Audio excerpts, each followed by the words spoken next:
You set foot on foreign soil. Only this land isn't ruled by any country or government. In this land, we celebrate music. In this land, we celebrate games. In this land, we celebrate those who compose video game music. Welcome to the VG Embassy.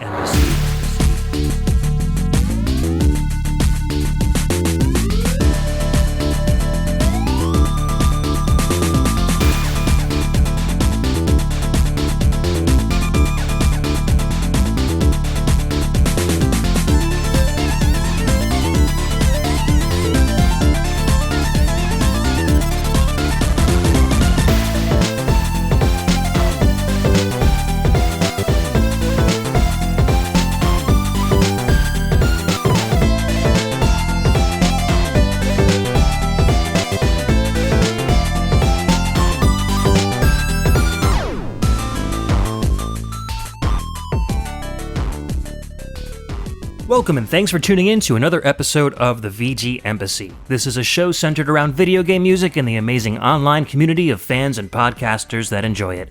My name's Ed, and on each episode I'll take the role of Prime VGM Minister and invite a guest VG Ambassador onto the show to share with us their own video game music culture.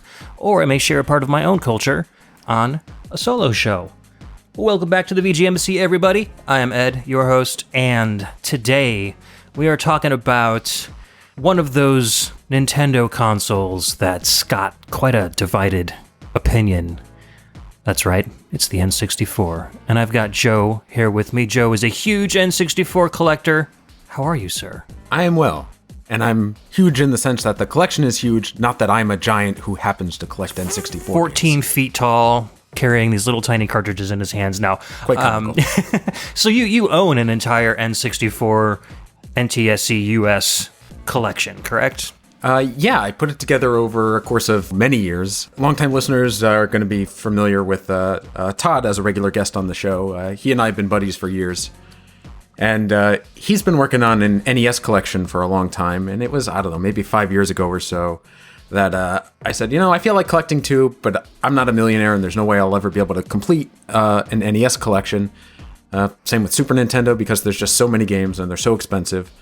But I still had all of my old N64 games from when I was a kid.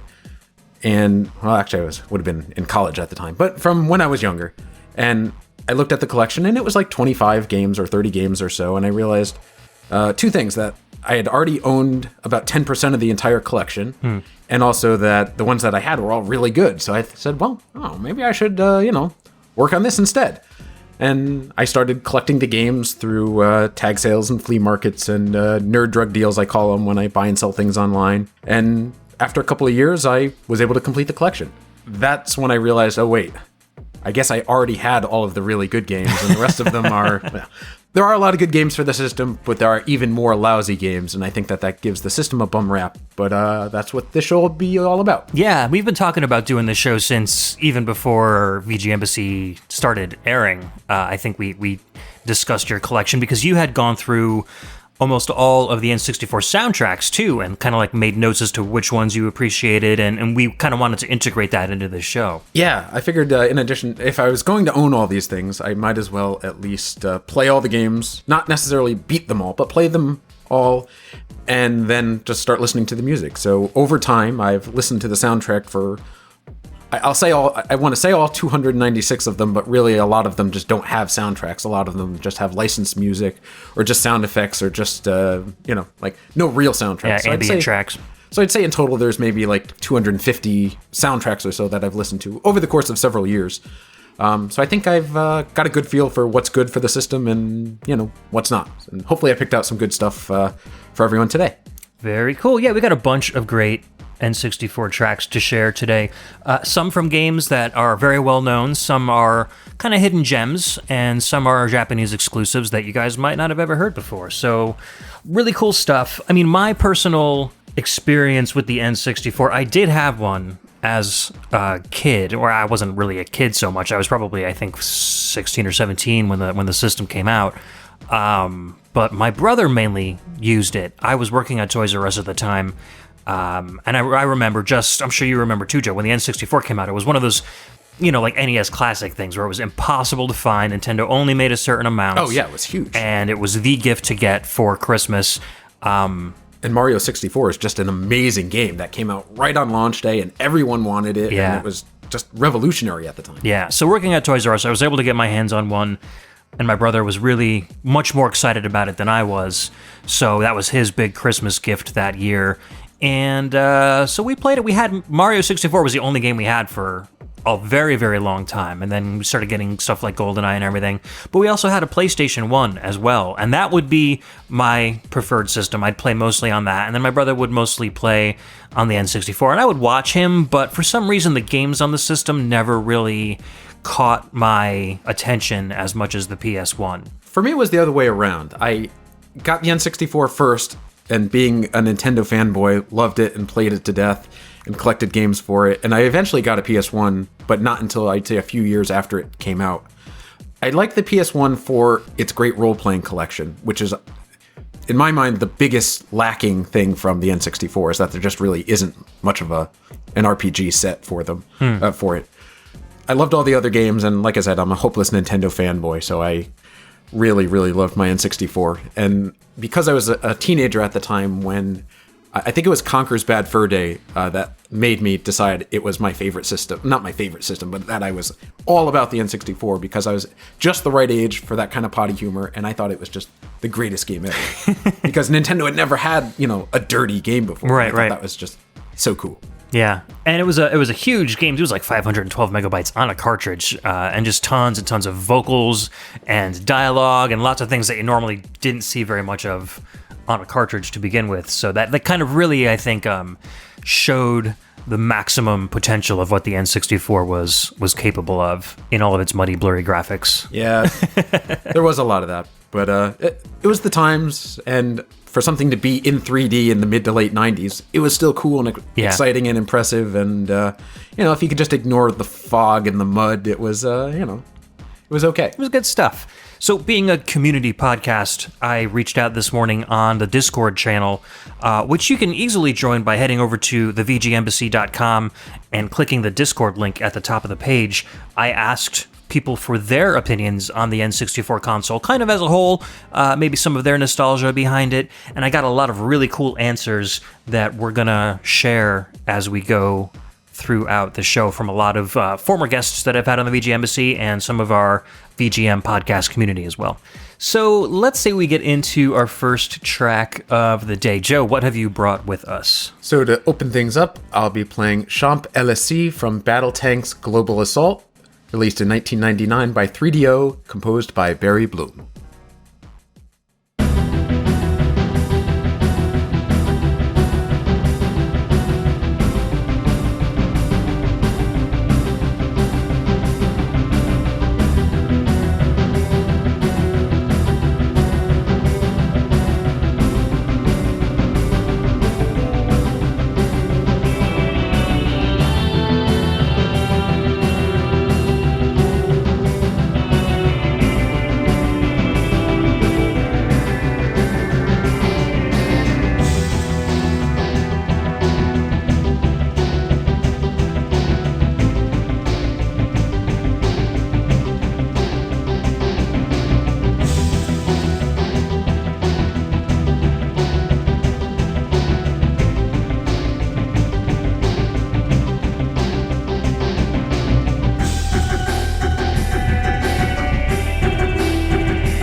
And we're back. That was Champ LSC from Battletank's Global Assault for, of course, the N64, released in 1999 by 3DO and composed by Barry Bloom. So, What'd you think? I really like this one. It has a very understated kind of tone to it, but it's like it kind of runs the line between like aggressive, kind of industrial, but it's also kind of smooth and orchestral. It's interesting. It's got a heavy kind of grindy backbeat, but the instruments are very calming. Yeah. I like this one because where it plays in the game, so obviously Battle Tanks you don't really have to guess too much. It's a game about blowing stuff up with tanks. Yes. A sort of calmer sounding track kind of seems out of place, but it really fits when you're playing the game. I just really like the way that this one sounded. It kind of has a little bit of intensity to it, and it's sort of easy to, get into as you listen. Yeah, kind of a nice breakdown towards the end, too, before the loop. So, very cool. So the game itself is the second Battle Tanks game for the N64. The first one came out, I think, a year or two before, also released by 3DO. There was going to be a third game later in the N64 life cycle, except 3DO went out of business before they could. Okay. So it was just the two Battle Tanks games. And basically, the games exist as an excuse to get in a tank and blow stuff up. There's a ridiculous story about like protecting your territory in a post-apocalyptic world, but you're blowing stuff up with tanks. Did you remember the story for this? Because I played this game. The story goes that, at least in this particular game, 99.4% of all the women in the world get infected by a plague and die.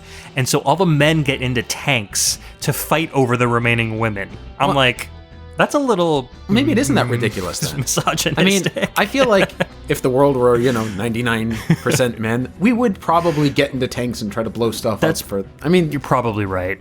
But yeah, there are good things about this game. There's a really cool co-op mode for the storyline. Not that it's a great story, but it's cool to do the split screen. There's a really fun multiplayer mode where you try to blow each other up with tanks. Yeah. The big problem in this is that the N64 fog effect, and this is something that we'll talk about throughout the course of the show. Because of hardware limitations and because 3D effects were so new at the time, if it wanted to keep a decent frame rate and keep the game moving, it couldn't really show a background in anything. Yeah. So you'd get the what's called the fog effect, where you can't see anything beyond the immediate foreground and maybe a little bit into a background, but beyond that it's just gray fog. And this game had that to an extreme. You could see, the city that you were driving around in, but if you tried to look beyond, more than a street away, there was nothing. It was just gray. At least the game kind of attempted to correct for that by having a radar down at the bottom of the screen, so you could tell where people were outside of the fog and, kind of aim for your next enemy and know when and where you're being fired at from, even if the tanks are beyond your scope of vision. So that was kind of a nice design choice. Oh, absolutely. It handles real well, and that's great in the multiplayer too, so that, like you said, when someone's not physically on your screen and you can't see them, you can still have an idea where they are and at least take aim. Yeah, it was a decent game. I was able to get into it and control the tank really easily and played through the first couple levels, and I kind of enjoyed it. The storyline was absolutely ridiculous and not even worth paying much attention to, but the gameplay itself was very cool. And as far as the music, I like the entire soundtrack, but this one stood out and has actually been covered a number of times, so if you are into this sort of thing, check it out on YouTube. It's a really cool song. Yeah, Barry Bloom, I hadn't really heard of him before, and that's mainly because he must have been an employee of the 3DO company, because his game credits list all the Sarge's Heroes games, the Might and Magic games, like a lot of the games that the 3DO company worked on, he made the soundtracks for. So he mainly stayed within there. And then once the 3DO company dissolved, didn't hear much from him after that. So maybe he went into, commercial composition or non-video game stuff. Or ninja. Or just turned into a ninja. But if you liked this one, check out the Army Men Sarge's Heroes soundtracks, both of them for the N64. They kind of have, They have a lighter, more upbeat feel, but it's still great composition, good music by the same composer. Cool. I'm glad you brought up graphics, because that kind of segues nicely into our first quote from our Discord fans. And this one is from Volt Supreme, and he writes, "I had a PlayStation, but I thought N64 graphics were better. I don't know why. I was still convinced PlayStation was better, and that's about it. Haha, I've got nothing interesting to say. It's a console packed with nostalgia, even if you never owned one. Everyone has a memory of being at someone's house sometime who had an N64. I definitely enjoyed the N64 years through the Virtual Console on the Wii as well." So that's the split, I think, between people who think the N64 graphics are better and the people who think PS1 graphics are better, because there's so much difference in the way the graphics were handled. Like, you can look at a still screenshot of just about any game from that era and be like, that was a PlayStation game, that was an N64 game. Absolutely. Me personally, even to this day when I'm using emulators or playing a game on a computer, I prefer sharp, crisp graphics. I like to see every single pixel. And Nintendo's like extreme prime directive for their graphics on the N64 seemed to be make them see no pixels, blur everything. Everything had a soft bilinear filter texture to it, and I really dislike that style of graphics. So every time I looked at an N64 game, it felt like I was like, I needed a new prescription for my glasses and I was looking at it through a dirty screen door. Like, that's exactly how it looked to me, and I was never able to kind of get around that fact. Yeah, that's fair.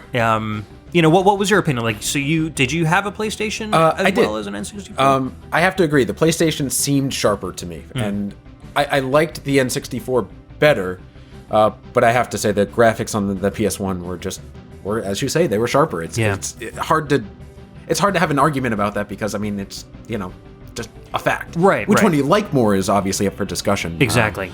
I ended up being a bigger fan of the N64, particularly because I was a teenager at the time and I was impatient, and I didn't like that there were load times on. That was another thing the with disc-based games. Nintendo marketing was all about no load times, and I didn't really care about load times. I was happy to wait for a couple seconds for a level or a stage to load without, as long as the game was worth playing. But it's interesting. But Volts is definitely right. Everyone has a memory of going to a buddy's house and playing the N64. I remember I was a senior in high school, and I owned it, but we would always go to this one guy's house and play either Smash or play GoldenEye on 4-player mode, and we just did those for hours. And I can't even imagine how many dozens and dozens of hours we played just doing the multiplayer. Yeah, I remember I was a college commuter, but I did have a lot of friends who lived on campus, so I would often be in the dorms, and I just remember there were like 3 or 4 dorm rooms in the building that had just constant N64 GoldenEye tournaments going on. Every time you walked by the door, the door would be open, you'd see a bunch of guys in there playing GoldenEye, and that was just the thing. And I never really got good at the game. I haven't even really played the game that much, so I always, if I ever tried, would just get my ass handed to me right away, and it was never that much fun. But if anybody ever wanted to play anything on the PlayStation, I'd school them. Yeah, we were pretty intense. We got to the point where, we all had a character we liked. I'm thinking more Smash than GoldenEye, although we did that a lot too. But we would put as much strategy and thought into our Smash characters and like getting to know every single one of the move sets for them. And like we got to the point where anyone could be super competitive with any player. And it was just good times. Although going back to play the original Smash Brothers today, it looks like it's in slow motion. Right, yeah, it feels so much different from the current iterations of the game, for sure. Or even just the very next one, when Melee came out, that just seemed like it was running in fast forward compared to the N64 version. Give everyone a run for their money. All right, speaking of the next one, let's move on to our next track. This one is my pick, and I'm leading off with Fossil Canyon from Diddy Kong Racing. This came out on the N64 in 1997. This was composed by rare stalwarts David Wise and Graham Norgate.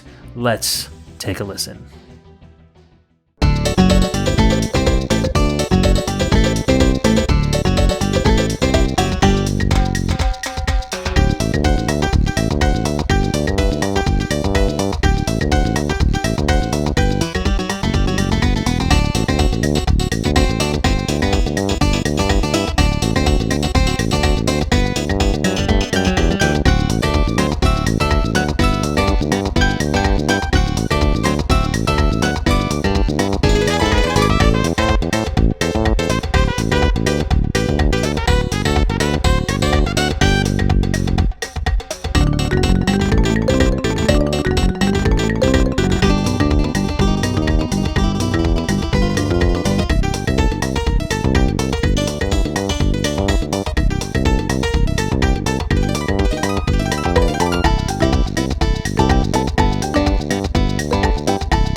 right, that was Fossil Canyon from Diddy Kong Racing that came out in 1997, composed by Dave Wise and Graham Norgate, developed by Rare and published by Nintendo. Fun game, fun track. I really enjoy this soundtrack. I'm usually not a big fan of a lot of the Rare N64 soundtracks, but this one is just so full of energy. This song is like, it's got elements of like calypso and country and like some tribal stuff going on. It blends a lot of different elements together. It makes a great tune. It's a lot of fun, and it's perfect for a kart racing game. It just this especially with cartoony characters, it just feels perfect. If you didn't know what it was from, you could easily say, "Oh yeah, it's meant for that kind of racing game." Yeah, and that deep, warm bass doesn't come through on TV speakers at all, unfortunately, and it really adds so much to the song that when you hear it through a good stereo system, it just turns it into like an entirely different kind of track. So I really enjoy that part. And that little percussion breakdown at the end is always one of my favorite parts before it goes into the loop. So yeah, it's definitely nice to be able to go back and listen to soundtracks like this one that I remember from 25 years ago, or from 20 years ago. Yeah. And to listen to them on nicer speakers now and hear that other stuff that you didn't either remember or didn't hear back in the day. Right, because with a racing game too, you've got your kart engine blaring over all the music as well, so that's going to be taken away from a lot of the stuff too. And even back in the day, most people couldn't listen to the original soundtrack of this game. Nintendo did release it. However, and just a fun bit of trivia, the Diddy Kong Racing soundtrack, when it was released in 1998, was put on a CD that was in the shape of Diddy Kong's head, and that made it unplayable in most CD players at the time. That is crazy. It's kind of cool. Check it out on like Google Images or something like that. You'd take one look at the disc and you'd go, what were they thinking? Like, clearly this isn't going to spin and the lasers aren't going to read it the right way. Well, Nintendo was clinging desperately to cartridges, and they obviously had no idea what they were doing when it came to CDs, so maybe it was good that they didn't make the N64 a CD system, because all their games would be funny shaped and would be able to play. So this game, another bit of interesting trivia on this game, wasn't supposed to be a Diddy Kong game originally. So it came out around the Christmas season in 1997. And at the time, Rare wanted to send out a big game for the holiday season. And then what they were planning on doing was releasing Banjo-Kazooie, except that it wasn't ready in time. So at the last minute, they had to delay production of Banjo until 1998, but they needed something. So they had one of 500 kart racers for the N64 ready to go. And this one, it was supposed to be RC Pro-Am 64. It was supposed to be a direct sequel to the RC Pro-Am games for the Nintendo. They had the rights to it, and they were going to release this as RC Pro-Am 64. But when Banjo wasn't ready, they said, well, we need to put something that people know on for the Christmas season. Let's slap Diddy Kong and his friends onto it. Wow. And that's how this became Diddy Kong Racing. Huh. That's real. I mean, RC Pro-Am is one of my favorite NES games of all time, so now I would just want to jump into that alternate timeline where it actually came out and play that game. Yeah, and as a result, because so they called it Diddy Kong Racing in early December of 1997, so just before Christmas, and as a result, they pushed out all the marketing just in time. It resulted in 800,000 copies being ordered in the first 2 weeks just before Christmas. That's not surprising. Which made it, at the time, the fastest selling game of all time. It's a really cool game. I mean, it really kind of set the standard for kart racing games to come. It did away with the sprite-based racers from Mario Kart 64, and your karts are actual 3D polygonal racers. There's like an adventure mode where you can kind of drive around and go into different stages, kind of like Crash Team Racing had in the future. So it did innovate a lot of these things that you're not just doing a race and doing a race and doing a race. You're using your kart to kind of explore the area that you're in, which was really neat. And this is what I think sets it apart from Mario Kart 64 for me. The single player I like a lot because of that exploration. I think the boss races are really cool in this game. The biggest lacking thing about Diddy Kong Racing is the multiplayer. There just aren't a lot of options, and I think Mario Kart 64 wins multiplayer hands down, but I like this in single player mode. Yeah, and I think that's why it persists as being the multiplayer game, or at least it's a better party game. Yeah, but there's a lot of content to explore in Diddy Kong Racing, and I don't think it really gets the praise it deserves, at least for its single player mode, because not only are you a kart, but you can turn into a boat, you can turn into a plane, you can fly around and there's a lot of different gameplay mechanics as well. Agreed. Like I said, there are a lot of kart racing games for the N64. There's only a couple of them that are really worth playing, and I know people hate me and disagree because there'll be someone I'm not going to name that they have a nostalgia for. But there's Mario Kart and Diddy Kong, which I think are the two best, and I also liked the Mickey Mouse Disney kart racer for the N64 as well. Which I haven't tried, and now I need to try that considering you're getting... It's worth checking out. It handles well, and the soundtrack is good, and the characters are fun. It has a very similar feel to Diddy Kong. Sweet. Very cool. I know that the soundtrack, like you go to different countries, right? Because I've listened to the soundtrack, and they have different songs based on different countries that's that you're exactly. racing in. Very cool. Neat. Joe, do you want to read our next entry for N64 Nostalgia? Yeah, this comes from Camille Levine. Hi, I've never played the original N64 console. Well, gee, thank you very much. The first Nintendo non-handheld console I got was the Wii, so many years after. I was born in 1995, so I was too young when it was released. Thanks to the Virtual Console on the Wii U, I could play Mario 64, and with the Rare Collection on Xbox One, I discovered Banjo-Kazooie. Both games are awesome, especially for a 3D platformer fan like me. I agree. I think that's great that they were released in a number of formats so many years after the fact, because a lot of the games are good. Especially Mario 64. I think that was released a number of times for a number of different things. Yeah, speaking of innovative, I mean, that game really kind of defined what 3D platformers would be going forward. And the thing about that game that just, I don't want to say drives me nuts. It's other games that don't do what Mario 64 did that drives me nuts. This was the launch game for the system. First game out, everyone owned it, and the controls for what they could do were pretty much perfect. You had good control over the camera, it didn't zoom when you didn't want it to, by and large, I mean, by today's standards, it isn't good. But for the time, it was the best that you could do. Yeah. Why other 3D platformers for the N64 didn't do the exact same thing is beyond me. Other games and other companies tried to innovate and tried to do different things with the N64 camera handling, and all failed. They should have just done what Mario 64 did. Right. And that brings up one of my biggest complaints about the N64 is the controller. You know, I was very much a twin stick kind of guy. I really enjoyed the using the second analog stick to control the camera and the left analog stick to control the person. And without that, it just felt very, very stiff, and I felt like I didn't have a control over where my guy was being pointed and where I wanted to look. So, you know, people got around that, especially when they were playing GoldenEye and other first-person shooters on the system. You really kind of get used to using those controls to move around freely. But for me, it was like I got very stuck in that twin stick style and was unable to really kind of translate that into the N64 controller buttons. I respectfully disagree. I hear where you're coming from, and I liked the original PlayStation 1 controller. For me, the PS1 controller just felt, I don't know, it felt a little too sticky, and I liked the fluidity that I felt from the N64 controller. It was, you know, revolutionary at the time. I liked having the analog stick right in the middle, that you could, you know, I don't know, it just felt so intuitive to me. I like that it had a trigger button behind the controller. I think that was the first time I ever played with a controller that had a trigger behind it, so I really thought that was neat. I like that in games like GoldenEye and Perfect Dark, you could set the control style to the way you wanted, so you could really make it as smooth and intuitive as you wanted. I've always been a big fan of the N64 controller, and I've never accidentally fallen and sat on it.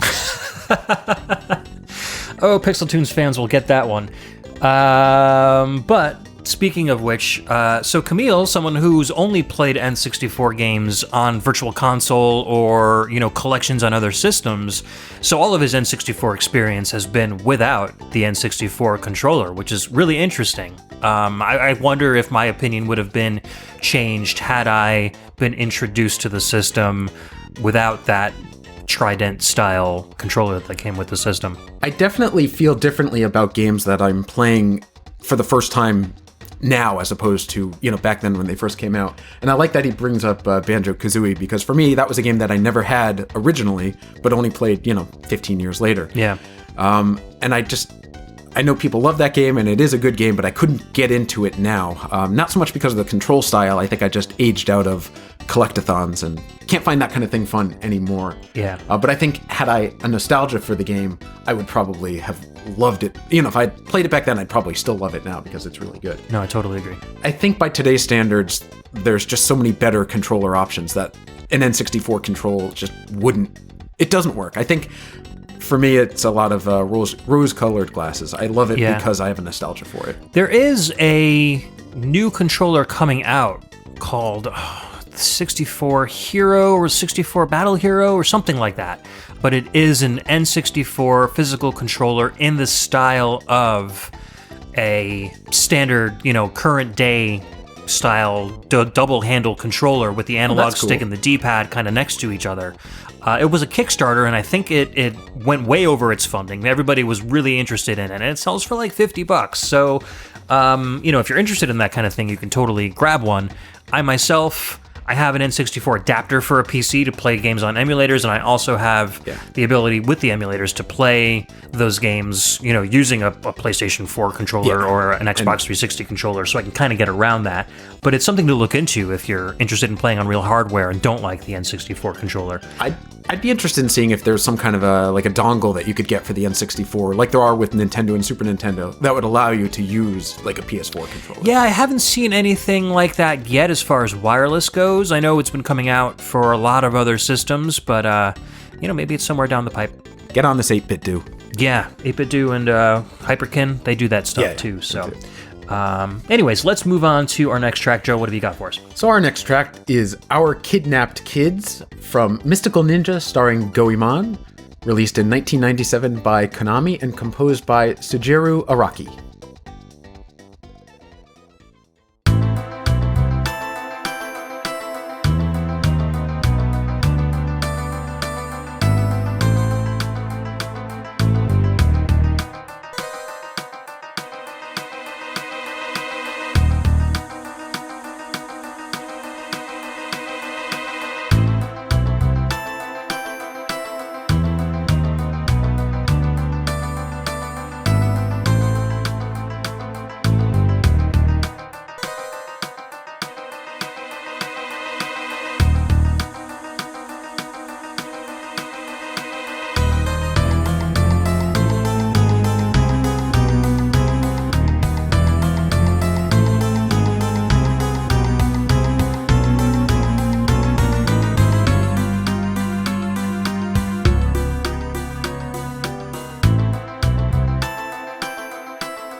Welcome back, listeners. No, this was not a Spooky Tunes episode.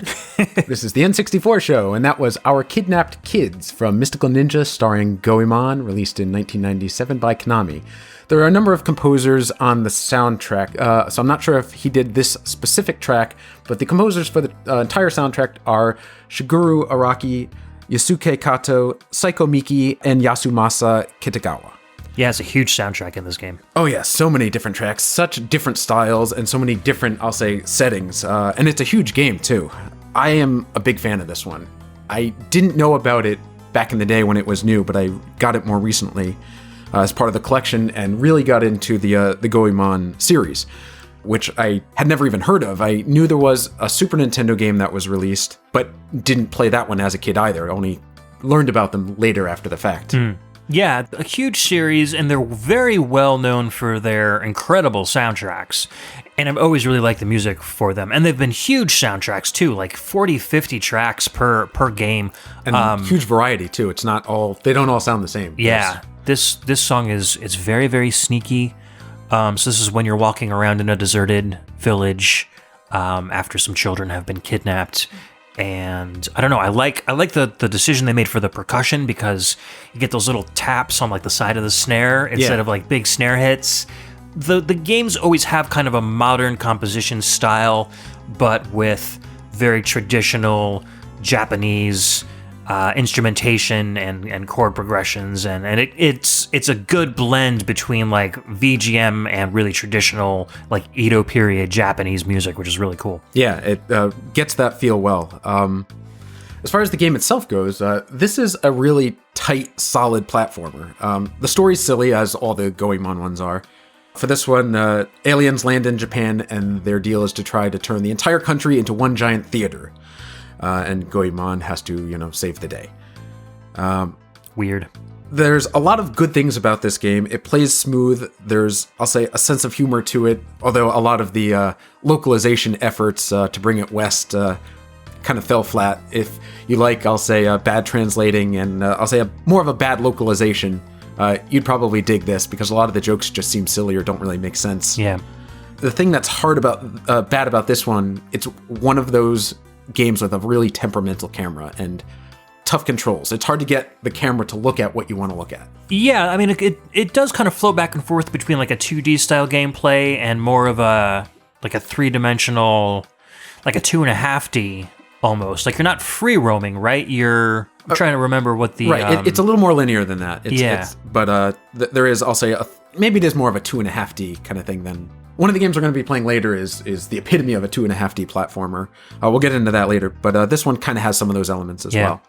But camera's always just been an issue for all games back then. I mean, it's not just specifically N64 games that had camera problems. It was the developers just learning how to make 3D games and how do we look at this polygonal landscape and make it so that the gamer always knows where they're going and it's been perfected in later games. You know, you don't hear too many camera complaints nowadays, but back then it was like, oh yeah, the solution seemed so easy to us, but for them it was just like, how do we do this? Some games were just terrible. Everybody was trying their own thing, yeah. And this one, I'll say, was not one of the better ones in terms of camera control. The game itself is great, the soundtrack is amazing, but yeah, it's just one of those ones where it got frustrating to play for me now as a newer game. I didn't play it back in the day because I expect modern camera controls, and it just isn't that. Yeah.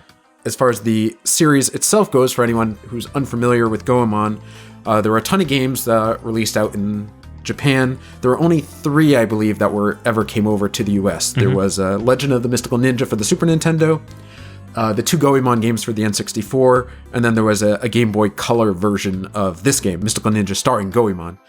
But apart from that, the Goemon series was, and assuming is, huge in Japan, but not many of them came over here. Yeah, there was another Mystical Ninja game on the N64 in Japan only, which was kind of like a Mario Party style game, using all the Mystical Ninja characters. Oh, I didn't know about really that. Cool, yeah.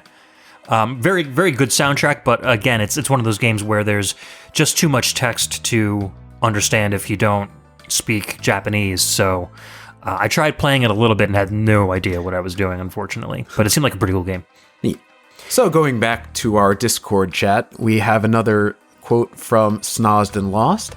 Otherwise known as Todd, our co-host on Embassy Exclusive, and who just joined us for our Winter Patreon episode a couple shows ago. Right. Todd says, I will never forget being blown away the first time I played Mario 64, and then again when I played Zelda Ocarina of Time. Some of my fondest gaming memories. Yeah, he's a Nintendo fanboy, so I expected that from him. Yeah, but those are obviously amazing games. We won't hear any tracks from those two on this show, unfortunately, because, well, space limitations, and we wanted to bring you things that you haven't heard before. But obviously, Zelda and Mario 64 are amazing games with amazing soundtracks. Yeah, games that defined the system and really showed what they were capable of. So, speaking of a game that never came out in the US, we're going to move on to my next track. This is 4-player mode, Bomb Puyo Party, from Puyo Puyo N Party. This came out in 1999, composed by Junichi Yoshida, Koji Onari, and Kazuaki Nagai.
All right, we're back. That was 4-player mode, Bomb Puyo Party from Puyo Puyo N Party. Came out in 1999, composed by Junichi Yoshida, Koji Onari, and Kazuaki Nagai. And this was developed and published by Compile, who developed all of the Puyo Puyo games.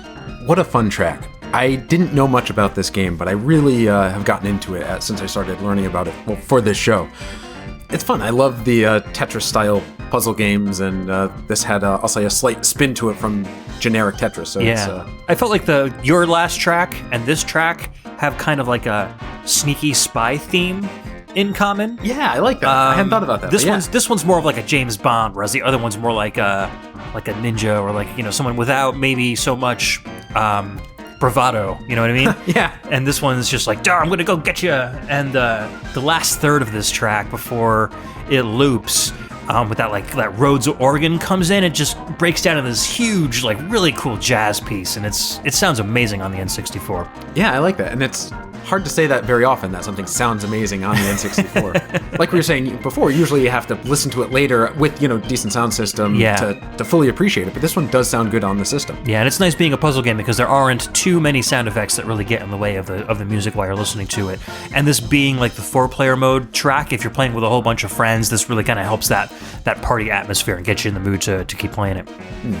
So as far as the Puyo Puyo series goes, they were never really ported to the US that often. Although when they were, they always came with a different skin or a different costume. And this is something I didn't know at the time, but have only learned since. There was a Puyo Puyo game for the Genesis, which you probably all know, but may not have known it was a Puyo Puyo game, called Dr. Robotnik's Mean Bean Machine.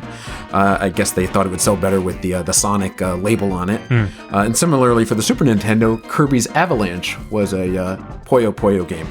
I had played both of those as a kid, but never realized what they were. I guess that was by intent. I guess they had a better appeal to a Western audience back then, or they thought they'd have better appeal as those games. Yeah, I knew about Dr. Robotnik's Mean Bean Machine, but I'd never played Kirby's Avalanche before, so I was kind of surprised to hear about that just now, that it was that it came out on the Super Nintendo as well. It's neat. Although just last year for the Switch, there was a release of Puyo Puyo Tetris with that label on it. And that's I haven't really picked cool up game yet, but it looks fantastic, and I really want to play that. Yeah, Logan and I were checking that out. Him being, wanting to play anything that has Tetris on it nowadays, and that's fun. You can swap between Puyo Puyo and Tetris, and you each have 2 boards that swap at random against each other. And so you're playing Tetris, and then all of a sudden, there's just a quick 3-second countdown, and then you go into a Puyo Puyo game, and it pauses your game and switches back to Tetris again, and you're kind of competing against each other and constantly trying to switch up the way you play to match up with the board that you currently have. So it was fun, and it's a brain exercise. Like, you're always constantly on your toes because of it. So it's fun. I can't wait to pick that up. If you're into the series, you're probably going to have to emulate this one, because finding a cartridge is extraordinarily rare and expensive. For the games we picked out for this show, this is the second rarest cart to find. A, because it's Japanese exclusive, and B, because even over there, it's tough to come by. Although, if for some reason you are able to find one, it is compatible with the N64 transfer pack if you have the Game Boy Color game Puyo Puyo Sun. So you can upload your data from that game to the N64 game, one of only a handful of games that the transfer pack works with. Neat. Yeah. Learn something new every day. That is pretty cool. I thought it was only Pokemon, but it does work with this game as well, if you can manage to find a cartridge. Yeah, I've only played this using the my EverDrive 64, so thank goodness I don't have to go out and try to find an actual cartridge, because... Yeah, that's going to be the way of things for pretty much everyone on this side of the pond. Yeah, exactly. So we have another guest write in about the N64. This is from our dear friend John Jekyll, aka Mixix Master. He says, I loved the N64. It was a great system. I loved the Rare games and Nintendo first-party games mostly, as mostly everybody did, I think. Yep. The controller, while I understand was kind of unconventional, was an awesome controller for me. The precision for games like Turok and Perfect Dark and GoldenEye were so good with practice. Good times, indeed. Smiley face. So yeah, he basically just brings up the same points that we have already brought up about getting used to those conventions that the N64 had and using them to get better, which was just something that I either never put the time into or just didn't jive well with when I was younger. But the Rare games and the Nintendo first-party games were the bread and butter of the system. It was hard to find games made by publishers other than Rare and Nintendo that were of the same quality that those two companies put out. Agreed. And the ones that he named are still even good today. I never got into Turok back then because I just didn't know about it. But that's a game that holds up well over time, and I guess it's why so many of them were released for the N64. Yeah. They're worth playing. Check them out. They're relatively cheap to pick up, or you could just play them on emulator. But that was a claim too, right? They published it. I don't know who developed it. Iguana, maybe? I think they developed by Iguana, published by Acclaim. That sounds right. But there are 4 of them for the N64, and they're good. They held up well over time. That was kind of the outlier from the plus Mystical Ninja. I mean, that was a fantastic game too. So those are a couple of outliers as far as there are exceptions, I swear. Yeah. So yeah, check them out. Those games are all relatively cheap and easy to come by nowadays for US cartridges, or again, get an EverDrive. Oh man, it's so worth it for the N64. For sure. Or get the games you want to get, and then for the ones that are super rare, use your EverDrive. Which is kind of what I'm doing now. I talked earlier about how I did complete the collection. But after I did, and spent years and a lot of money doing it, I realized, oh man, there's a lot of terrible games for this system. Yeah. Roughly a third of them are lousy sports or wrestling games. And not that I don't like sports games. I do. But these ones are not very good. It was the first attempt to make 3D sports games, and they just didn't play smooth. They weren't very much fun. I know people are gonna yell at me for that because they'll have a nostalgia for one game or another, but sorry, you're wrong. I know people will probably argue with you on the wrestling side of things, though, because the N64 wrestling games, some of them, not all of them, but some of them were considered to be the best wrestling games ever made. Okay, that's fair, because those are good, but they were never my thing. Right. The sports ones are objectively bad, I'll have to say, but the wrestling ones, a couple of them are really good. If you're into wrestling games, there's WWF No Mercy is probably the best of the bunch for the N64. It's one of the ones I had as a kid. So check it out. But I was saying, despite the fact that I completed the collection, I am trying to get rid of it now, just because when you look back at how much money and time and effort I put into it, what I enjoyed doing was building the collection, but not owning it. So I've gone back and I'm trying to recollect just the 50 or so games that I think are great and worth owning. The rest of them, just play on an EverDrive. It's just not worth spending a fortune on some of the rarer games that, even if they're fun, aren't worth the money. Yeah. And to quote something I usually say to Logan when it's time to clean up, we had our fun, but now we're done. Yeah, that's about right. So speaking of third-party games that are worth playing, what's your next pick? Yes. Oh, this is a great one. This is Level 5, The Sanctuary of Water and Ice, Player 1 Beginning, from Rayman 2: The Great Escape, released in 1999 by Ubisoft and composed by Eric Chevalier.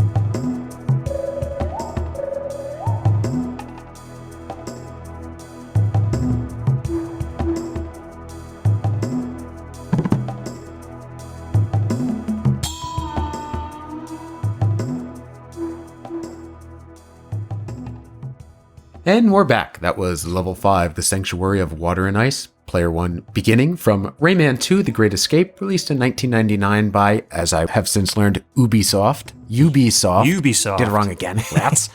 And composed by Eric Chevalier. So this is, I believe, one of the more underrated games and series that Nintendo has, Nintendo didn't put out, that games for the Nintendo, especially for the N64.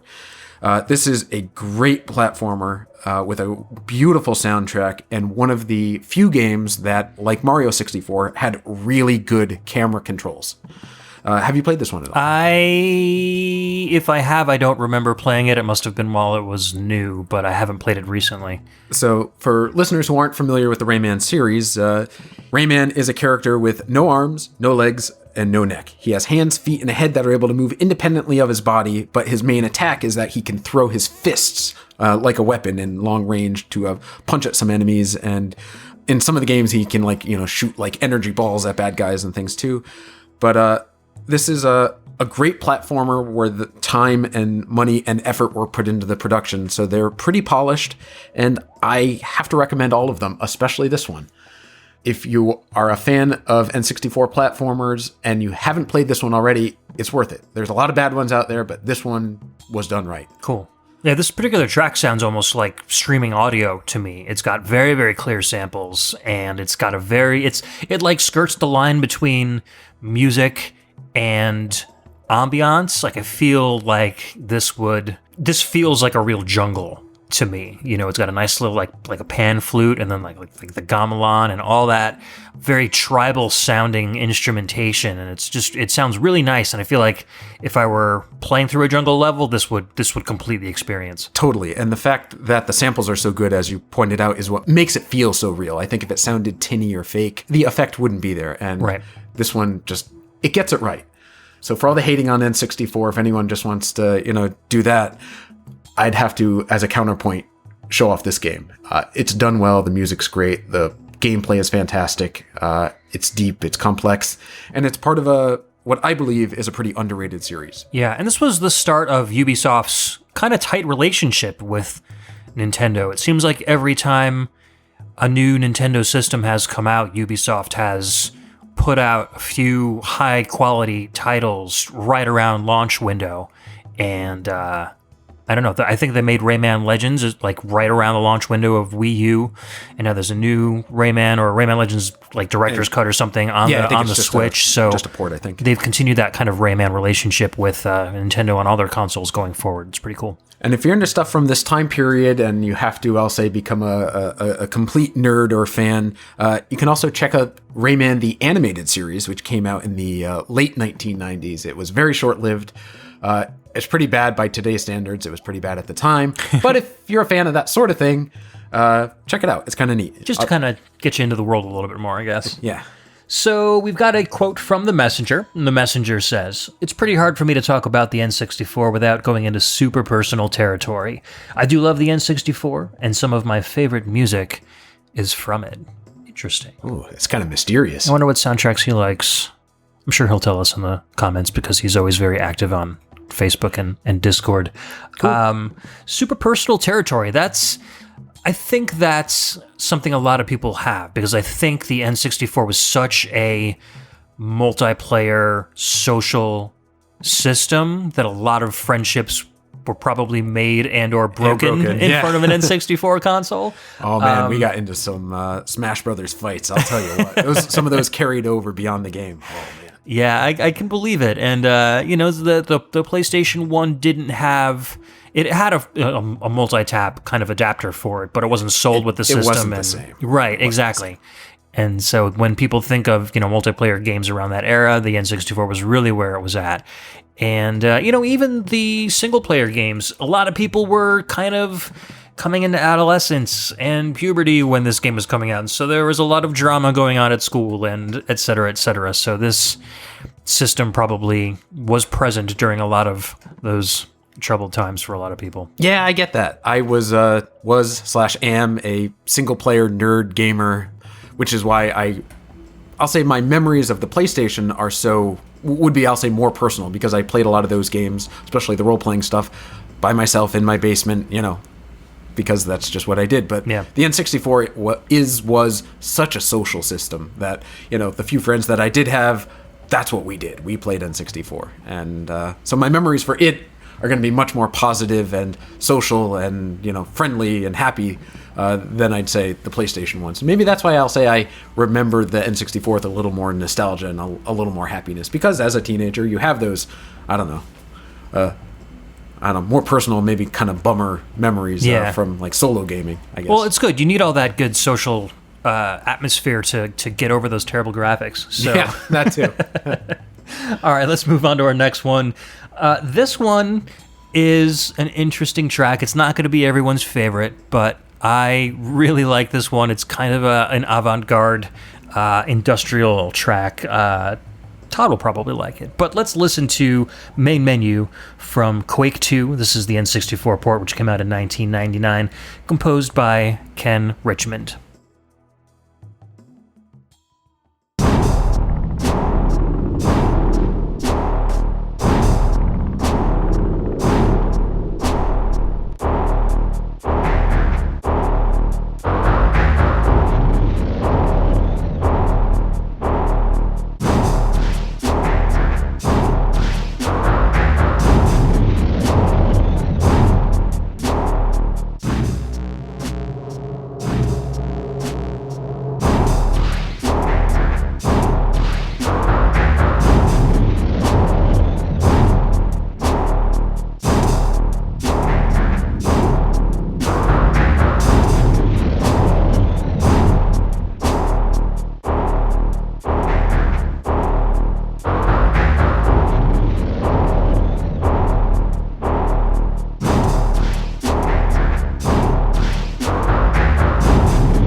All right, that was Main Menu from Quake 2. Came out on the N64 in 1999, composed by Ken Richmond.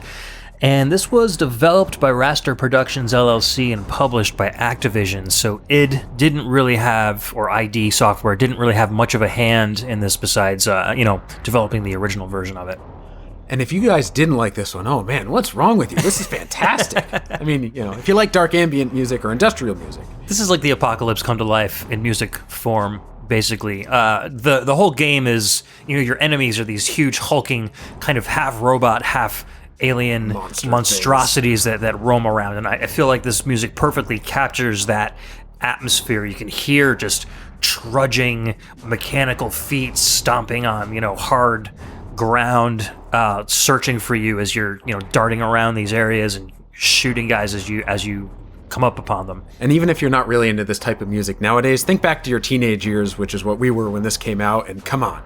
Oh, the angst. Come on. Oh, the angst. Oh, I feel grumpy, but happy grumpy, just listening to it all over again. Yeah, this does feel a lot like Nine Inch Nails stuff. The original Quake 2 soundtrack was composed by Sonic Mayhem, otherwise known as Sasha Dikisian, who's gone on to score parts of like the Mass Effect soundtracks and a lot of other really cool games. Right up my alley, because that was the stuff I was listening to at the time, and I never had the N64 version of Quake 2 because I was playing it on PC. Like, why bother getting a console downport? So I'd never heard this soundtrack until very recently, and I was like, oh man, I missed out on such a cool, grindy, aggressive piece of music that I probably would have really liked back then. Yeah, this definitely has a great soundtrack. The game itself it's got its good and its bad. The bad for me is the fact that it just couldn't compare to the PC version, which is what I was playing at the time. I didn't even know that it was an N64 game at the time, and I've only learned about it later. On the plus side, the N64 version uses the expansion pack to upgrade the graphics and really can show off what the hardware can do. This is about as good as the N64 can look. There was a lot of production put into this one to make it look sharp. The game itself is completely different from Quake 1 because it wasn't supposed to be a Quake game originally. Activision was going to make it something else altogether, but at the last second, they said, you know what? We own the rights to Quake. Let's just slap the Quake label and costumes on it and call it Quake 2. And so they did, which probably made it sell better than it would have otherwise. Were the maps different from the original Quake 2 game? Completely different single-player and multiplayer levels. Oh, now I need to check this out then. Oh yeah, it's definitely worth it. It's not as great as the PC version, but it's a different game. It's worth checking out. So it's like the equivalent of Doom 64, where there was it's based on the theme of the original game, but entirely different. Exactly. And even that, I'll say theme it's only loosely applied because, like I said, it was going to be something else altogether that Activision was trying to show off what the N64 could do, didn't know what context to do it in, and then at the last minute slapped the Quake label on it. All right, I'm sold. It's worth it. Check it out. It's not an expensive game, especially if you are into this dark ambient style music. Very cool. Well worth it. Gonna load that up later today. Just make sure you have the expansion pack. Yeah, no, I definitely do plug it in there, so I'll take advantage of that. Do you want to read what the dyad had to say about the N64? The dyad says, I got an N64 because I was a Nintendo kid. Me too. It was almost out of loyalty, but I didn't get Mario with it. I didn't even think that was possible. I think that by the time I saved up the money, I got GoldenEye instead. While I loved Ocarina of Time, everyone likes Ocarina of Time, the main experience I had with N64 was couch co-op. Possibly because of that, I have very little desire to return to the system. With free exceptions, I guess. I also went super deep into texture modding, so I probably associate the system more with emulation than with anything else. Yeah, that was something I got into a little bit too. There was an emulator, or still is an emulator, called Project 64 for the PC, which upscales all of the muddiness that you find on the N64 and really kind of sharpens the textures. They end up looking more like a Dreamcast game than an N64 game. Really? I don't know much about this. One of the features of that emulator after a while was that you could dump all of the textures into image files, and then you could rescale them and re-res them or change them completely and then import them back into the game so that the game itself would read all the meshes and all of the polygonal mapping, but then we'll take the textures from a separate file that you've created for the game. So you could essentially reskin an entire game. And that frees you from the hardware limitations imposed by the cartridge. Yeah, I mean, you're still working with the same number of polygons, but you can, like I said, upscale the resolution of the textures on those polygons. So It makes the game look a lot better, a lot sharper. Nowadays, with modern emulators, they have techniques and technologies that will upscale the textures by themselves already, so you don't even have to worry about that stuff. But back then, there was a lot of cool stuff done. One guy actually made a texture pack which translated all of the text in Sin and Punishment to English, so it wouldn't actually mod the ROM itself. It would grab English textures from a texture pack and then load them in. Oh, cool. In simultaneously with the game, so you could play it in English before it was even available in English. So yeah, a lot of cool stuff went on with N64 emulation back in the day, just because it handled polygons and textures so much differently than a lot of the other consoles did. You could do this stuff with it. I'll bet that made for some pretty good ROM hacking too, for fans to make their own levels and things like that. Although, is there a lot of that for the N64 yet? Well, no, again, because it wouldn't let you change the polygons itself. It's like, so the game itself, a level would have to stay a level. The only thing you could do is change what the surfaces of the polygons look like. So say you're like driving by a gas station and it had a fake sign for like, a random like Mario's Gas or something on it. You could take that Mario's Gas texture and either sharpen it, or you could replace it with like Mobile or Texaco or something and slap it on there. Gotcha. Basically a reskin instead of a complete mod. Okay, cool. I think there might be some modding done as far as like levels and stuff go. I know there have been a lot of Mario 64 mods. I've seen some of those, yeah. And Ocarina of Time mods, where you can actually change the way the game is played in editors for those game engines. But as far as like from the major N64 games, I haven't seen a lot of mods for like Quake 2 or anything like third-party games like that. But there's a lot of really cool stuff going on in emulation with N64, and that's one of the reasons, like ages and ages ago when Project 64 just started coming out, I found two USB to N64 controller adapters for the PC, and I picked them up. Nice. It does PlayStation controllers and N64 controllers, so it's really cool to be able to play upscaled, high-res N64 games on the PC, but also using the original controller it was designed for. So Nice. it's a cool little experience. I was playing Diddy Kong Racing, and it looked absolutely fantastic compared to the original hardware. I'll have to get into that a bit, because there's just so many games that I'd like to get into, especially some of the Japanese ones that I didn't know anything about. Yep. That I've never played, especially like Sin and Punishment you mentioned is one I want to get but don't want to drop the money to get a game that I can't really read. Right. And that's something you can do on an EverDrive 64. And there's also a ROM English translation of that game now, too, even though most of the dialogue was in English. Now all the options are actually in English. You can tell what you're doing before you start the game. So Cool. Yeah, good thing. Diad, I'm wondering what kind of texture modding you were doing, because I was replacing a lot of high-res textures in games back then, so I'm wondering if I ever used any of the packs that you had made for my games. So that would be funny if we had interacted decades before. Yeah, that'd be kind of cool. Yeah. So what do you have next on our music list? So coming up next is the Green Garden theme from Bomberman 64, released in 1997 by Hudson, composed by Akifumu Tada. Ta-da!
And we're back. That was the Green Garden theme from Bomberman 64, released in 1997 by Hudson, composed by Akifumu Tada, and developed by Hudson Soft.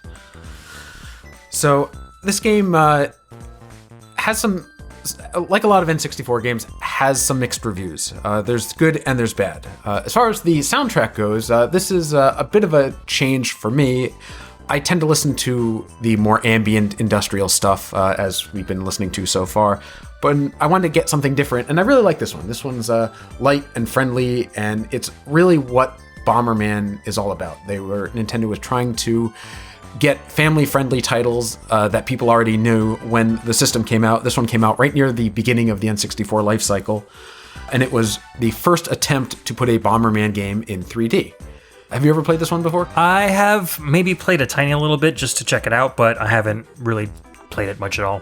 So the essence of a Bomberman game is here. The thing that's different, Bomberman can walk in all different directions. The camera rotates, facing in all different directions. There's a little bit of a zoom.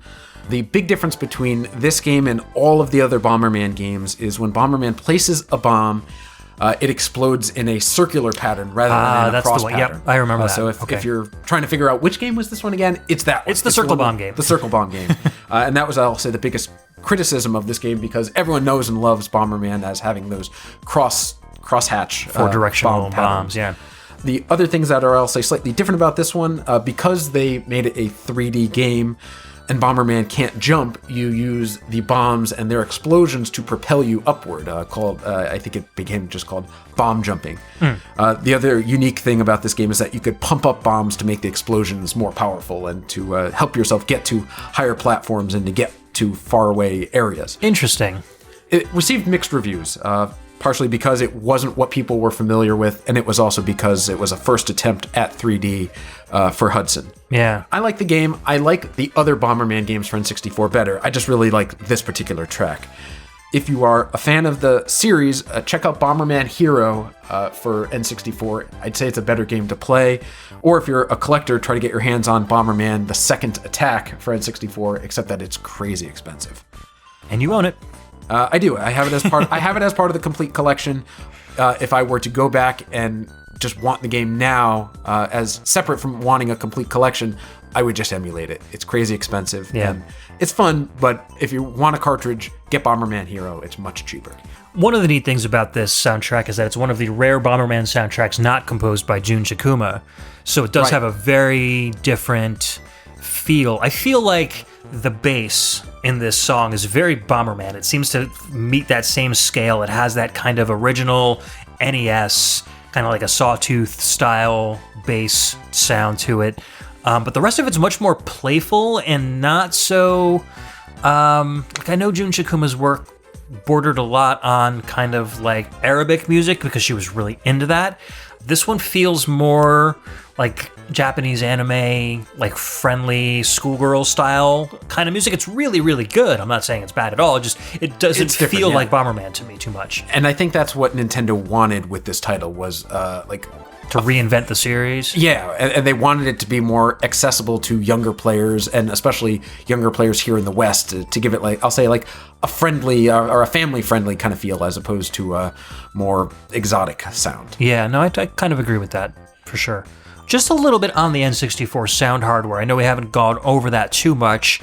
It's similar in a sense to the Super Nintendo in that it is a sample-based system, so you can load in your own instruments and your own samples and play different tones and on different scales.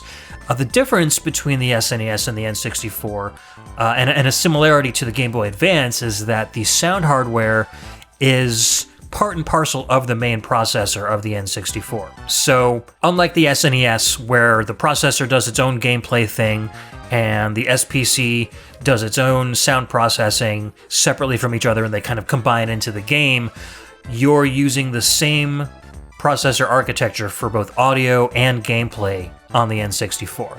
So the more memory you're using with your samples, the more complex your songs are, the less processing power you have to run your game. So that created a lot of difficulty for programmers that want to have very complex and awesome soundtracks, they can't have a very complex and awesome game at the same time. So you see a lot of these really good soundtracks come with much more simple games, like Neovoss's like Tetris Sphere and New Tetris soundtracks had huge amounts of samples, but very simple puzzle games along with them. And something like Diddy Kong Racing, where it was a huge game with a lot of stuff going on, lots of polygonal racers. You see a very well-composed song, but using much more simple kind of sounds along with it. And that really fleshes out in the N64 puzzle games. There was one that I liked. We didn't pick it for this show because I couldn't find a game rip of the soundtrack. But if you are into puzzle games with great music, you want to check out Ms. Pac-Man Maze Madness for the N64. It's got a wonderful soundtrack. You can listen to the PlayStation version of it on YouTube, I think. But I couldn't track down the tracks from the N64 version. I played the game, and it sounds wonderful on a TV. Yeah, check that one out. The composition work is great, and it's a fun puzzle game, too. Cool. Yeah, I'll have to check that out. I did listen to the, because you were trying to find the soundtrack, I did listen to the PS1 version a bit, and it was really good. And for them to be able to faithfully translate that onto the N64 hardware is a pretty big feat. So that means they'll probably use a lot of memory for samples on that one. So let's say we move on to our next track. Speaking of lots of really cool samples, this is Skyhoop from Rakuga Kids. This came out in 1998 from Konami. This is composed by Tomoya Tomita, Masahiko Kimura, and Kozo Nakamura.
All right, that was Skyhoop from Rakuga Kids. That came out in 1998, composed by Tomoya Tomita, Masahiko Kimura, and Kozo Nakamura. I love this soundtrack. When I was doing Pixel Tunes Radio, we did an N64 episode, Mike and I made sure to include a Rakuga Kids track on that episode as well, and I'm continuing the tradition today. Very cool rock and roll, like surf rock style soundtrack with lots of really clear, nice, and clean guitar samples, great percussion kit, and just really fun composition. This is a one-on-one fighting game in which kids draw things that come to life, and those things fight against each other Street Fighter style. And it's very, very cool. The graphics are amazing for its time, and the soundtrack really brings it all home. Agreed. It's a lot of fun to listen to. The gameplay on this itself is kind of like, it's a little bit like Street Fighter, but toned down a little bit and made a little simpler. It's got the same basic 3-punch, 3-kick button layout. There are combos, there are single attacks, there are combo attacks. You can also do double jumps in the air with your characters to make them be able to do a little bit more. This game, of course, never came over to the US, and that's a real shame because, like we were talking about while we were listening to it, it probably would have done pretty well. Yeah, I think it would have done great over here. The thing about it was, it got a Japanese release where all the text was in Japanese, and then it got a European release, which was PAL timing, which is not compatible with our 60 frame per second N64s here in the US.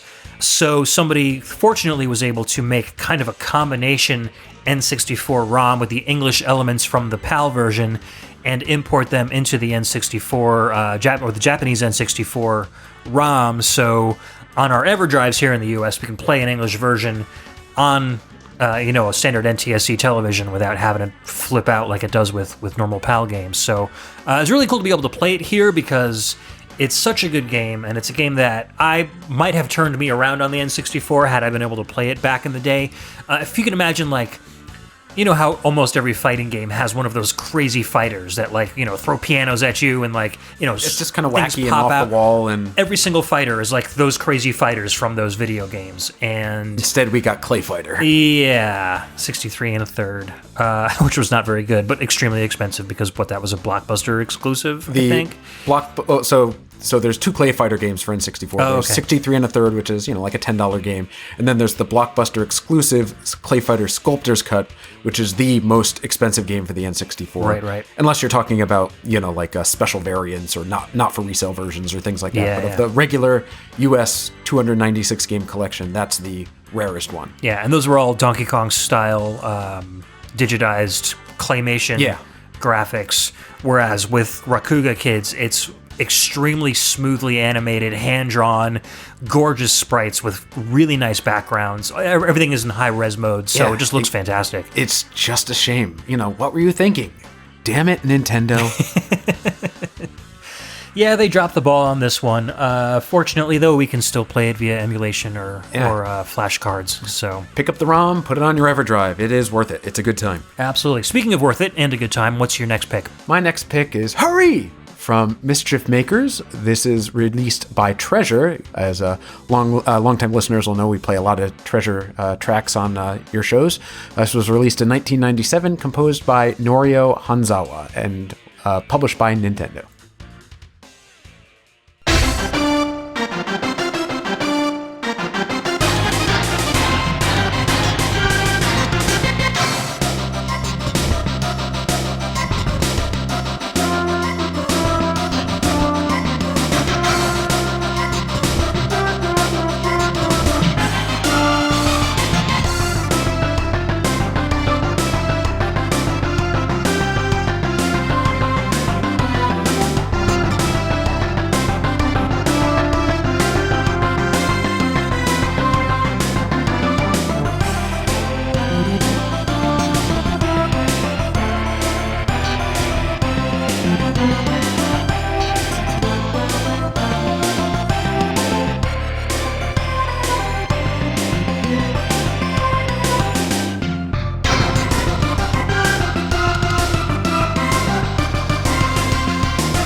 Welcome back. That was Hurry! From Mischief Makers, released in 1997 by Treasure, composed by Norio Hanzawa, and published by Nintendo.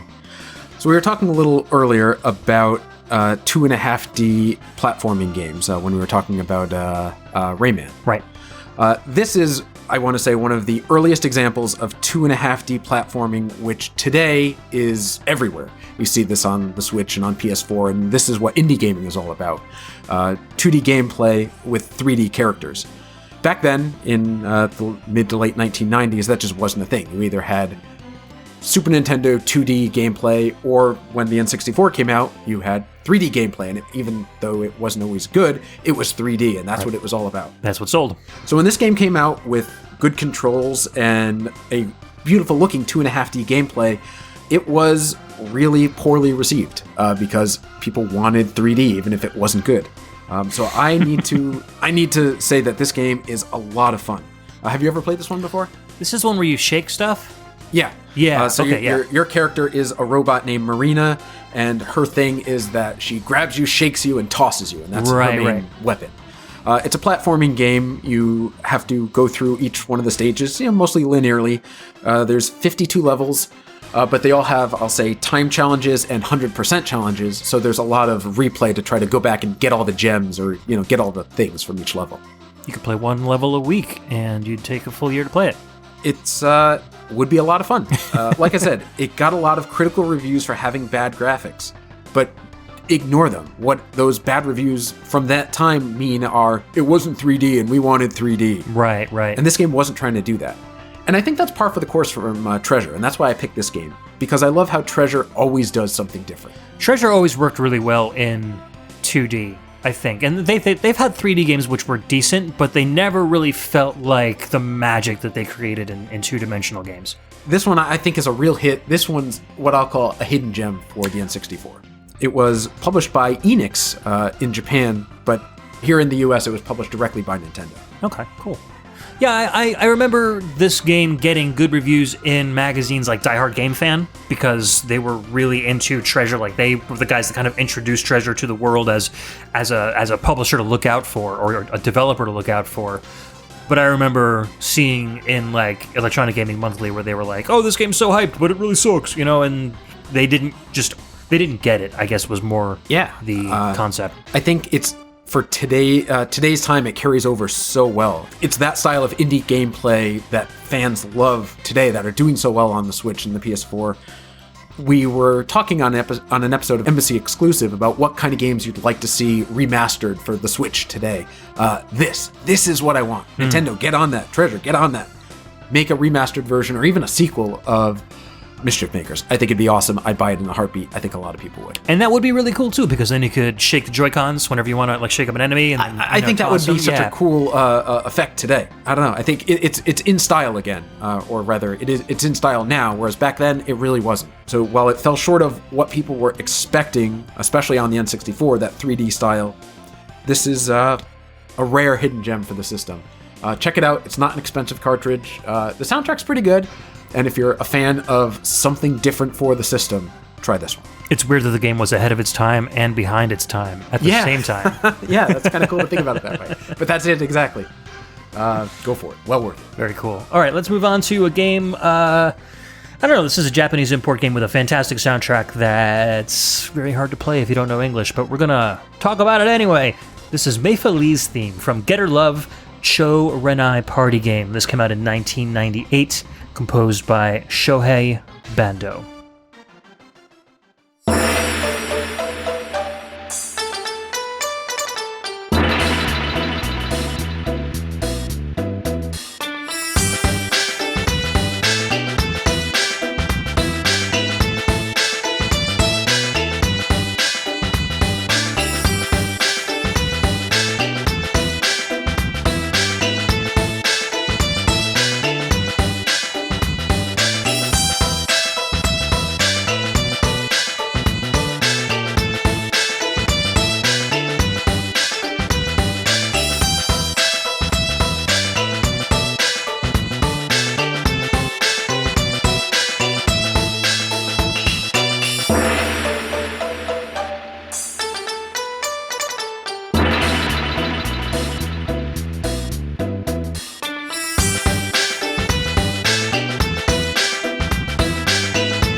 And we're back. That was Meifa Lee's theme from Getter Love Cho Renai Party Game, released in 1998, composed by Shohei Bando. And this was another game published and released by Hudson Soft in Japan. Believe it or not, audience, this was a Japanese exclusive. No kidding. And from what you were telling me while we were listening to the song, one of the rarest Japanese N64 game on the market, right? Extremely difficult to come by, really, really expensive. I forget exactly what it's going for now, but apart from getting one on eBay and paying full market price for it, I can't imagine ever getting a cartridge for this in any way, shape, or form. That's crazy. The soundtrack is really good. There's a lot of different pieces of music. There are... So, I guess the best way to explain the soundtrack is also explaining the game too, because the game is a cross between a dating simulator and Mario Party. Yeah. So you can play with up to 4 players. There are 7 different girls which you can pick from to try to seduce during your gameplay. And the whole concept behind Get Her Love is to get love. You have to have the girl fall in love with you by the time the game is over.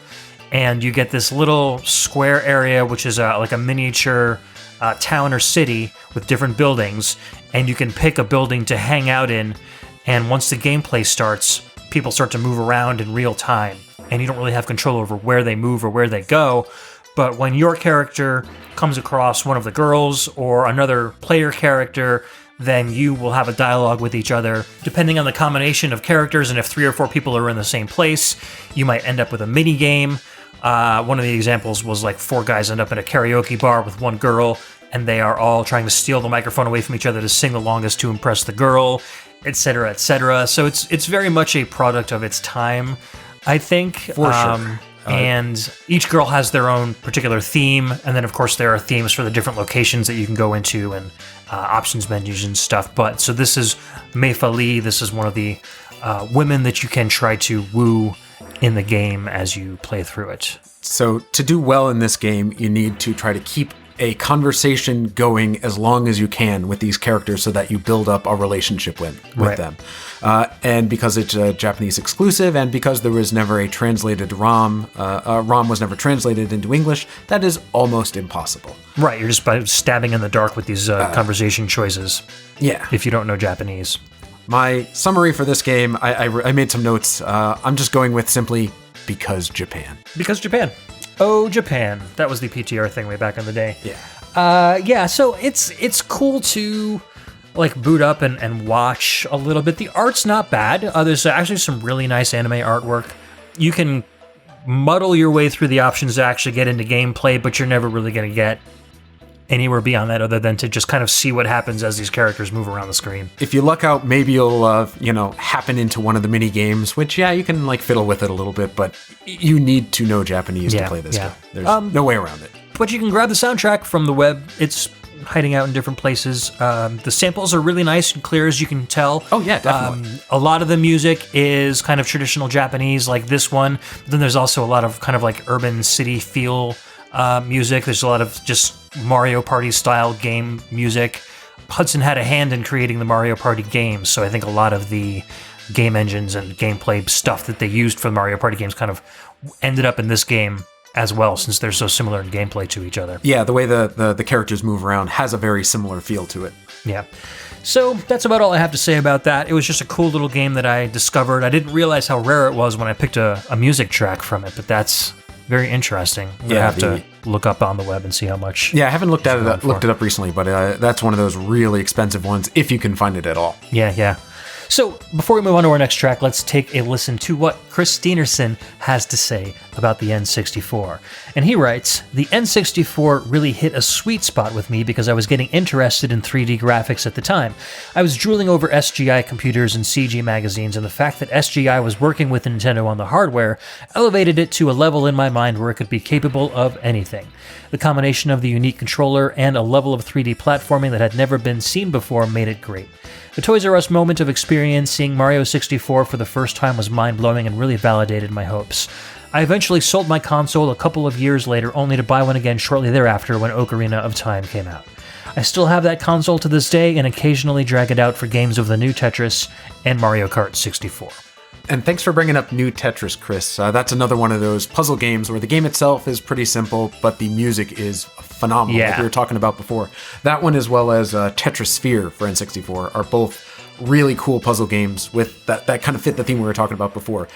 Great music, but simple gameplay. Yep. We talked about those quite a bit when we visited the Tetris series with Logan and Emily a couple episodes ago. We shared a track from the new Tetris, which was very cool. Had Emily drooling, because that's a great soundtrack. So. I remember having new Tetris at the time, and the one of the cool mechanics about that one was if you form a perfect 4x4 square on your screen before you finish the line, that 4x4 square turns into a big gold block and it's worth bonus points. And I just remember the first time I saw that, it looked so cool. And again, this was, 23, 24 years ago. Yeah. I just thought that was the neatest thing. And the music was so cool at the time, and you could play it multiplayer. And I really got into New Tetris. Yeah, it was a great game. I had a lot of fun with. Logan and I still play it. I didn't learn about Tetrisphere until later, but really, really liked New Tetris when that one came out. I remember having that one. For sure. And the other thing Chris says was the Toys R Us moment. That, for me, is a memory that I share. I did not know him or see him doing that, but I remember going to my local Toys R Us at the time when the N64 came out, and just seeing the display and seeing Mario 64 in all of its 3D glory, and just, I was sold because I was a Nintendo fanboy and I had to have it. That was just such a vivid memory for me. I really remember that, and it was so cool. Yeah, I, as an employee of Toys R Us at the time, just got to hang out with it a lot. So I don't remember the first time I saw it, but I do remember playing it quite a bit. I was a cashier at Toys R Us, so I was never like in the video game section, but before or after my shift, I would sneak over there and hang out and play Mario 64. But yeah, I don't know. Once I got it and brought it home, my interest in the system dropped. I think after we ended up beating Mario 64, the games that came after that just never really caught my interest as much as like Driver on the PS1 and stuff like that. And that's fair. And like we talked about, there are different things that catch different kind of gamers. But for me, the N64 came out at just the right time. It was built up just the right way. It was marketed just the right way. And I was at just the right age to love it and have a nostalgia for it.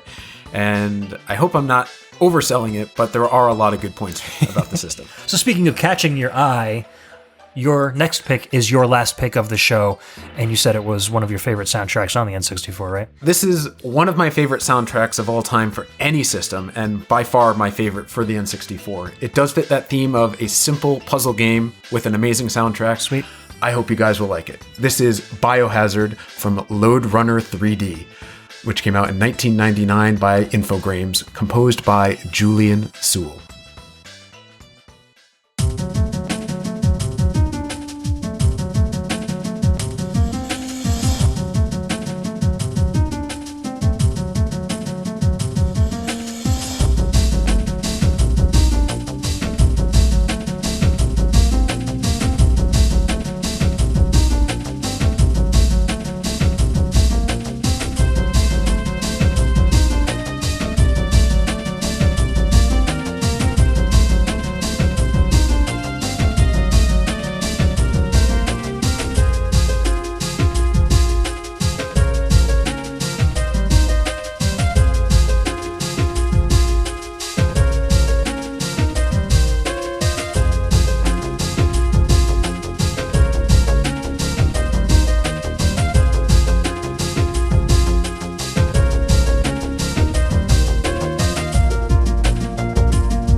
Welcome back. That is Biohazard, or the Wetlands World theme from Lode Runner 3D, which came out in 1999, published by Infogrames, composed by Julian Sewell. Oh man, I love this soundtrack. This is exactly the kind of music that I like to listen to, and this particular track, I just think, builds so well and has so many cool parts to it, and this is my jam. I love this stuff. Yeah, this is really, really good. I really like this soundtrack. I mean, so those who are recognizing Julian Sewell's last name, he is Jeremy Sewell's brother. Jeremy Sewell is most well known for the Secret of Evermore for Super Nintendo, which has a great soundtrack and is a really fun role-playing game. And tons of AAA soundtracks from modern games as well. I think this is the only game that Julian composed for, at least that I was able to find. I might be wrong about that, but I love this entire soundtrack, and this song is my absolute favorite.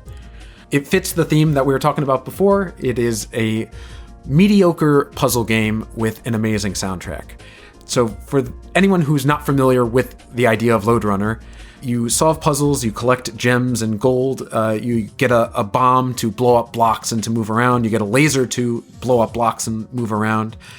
It's basically a 2D puzzle game with a 3D background. Yeah, there are some, I'll say, things where you can climb or fall like around a spiral staircase, but by and large, you're moving on a predetermined 2-dimensional level with 3D stuff in the background.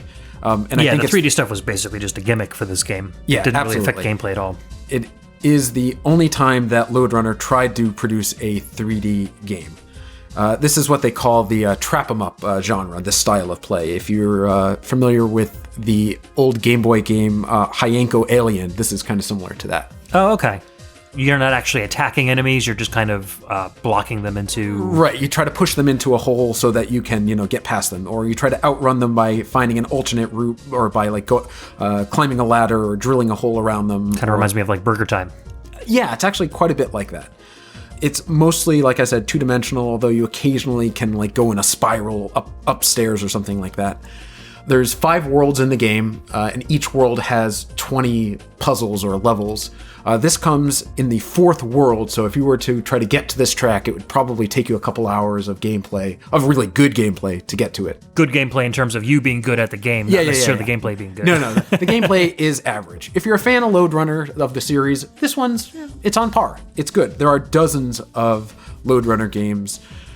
Some are better, some are worse. If you want to try a 3D one, that's this. The series itself started a long time ago. The first game came out back in 1983 for the Apple II. It's fun. The puzzles are good. It gets kind of repetitive.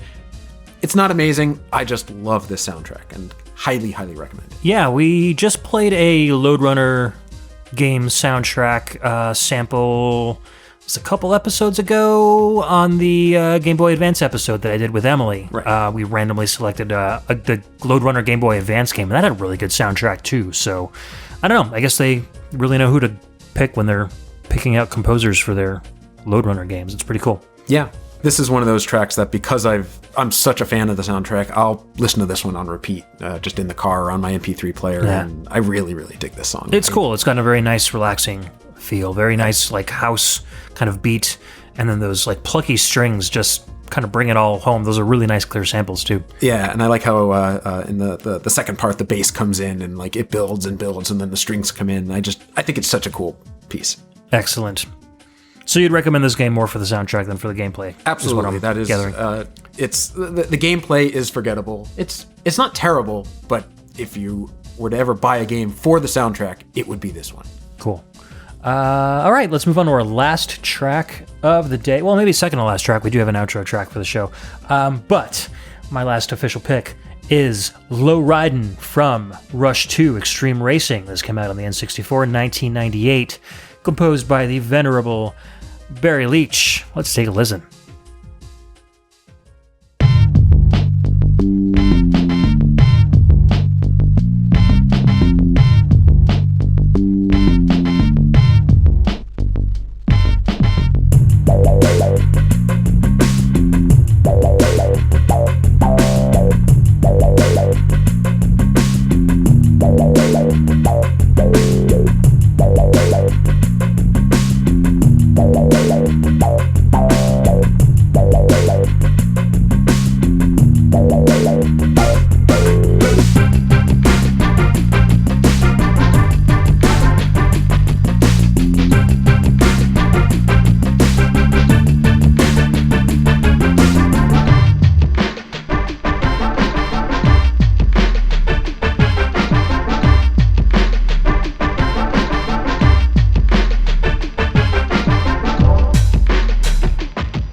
right, that was Low Ridin' from Rush 2 Extreme Racing USA. That came out on the N64 in 1998. Composed by Mr. Barry Leach, developed and published by Midway. And we were just talking about whether this had an arcade version or not. And I think the original Rush did, but this particular one was an N64 exclusive, which I was unaware of, actually. It's pretty cool. Yeah, this one, it has the feel of an arcade game. The graphics are phenomenal on this one. The frame rate is good, it moves fast, it moves smooth, but it feels like you're playing an arcade game. Yeah. And the music is really good, too. I mean, Barry Leach has always been amazing with anything that he composes. I just love, like, the low, grindy, hip-hop feel to this one. This is the song that takes place in the Los Angeles stage, so that kind of sums up the mood and feel of Los Angeles around the late 1990s for sure. Yeah, this level itself is cool. There's secret paths that you have to try to hit to save time and to get ahead in the race. But except the thing is, you have to know exactly where those shortcuts are and where those entry spots are, because they come and they go really fast. Yeah. If you miss a jump or if you hit it the slightest bit wrong, your car goes off track and explodes. You spend a lot of time in the air in this game, and landing is never easy. But it's fun. There's just tons of stunts you can do.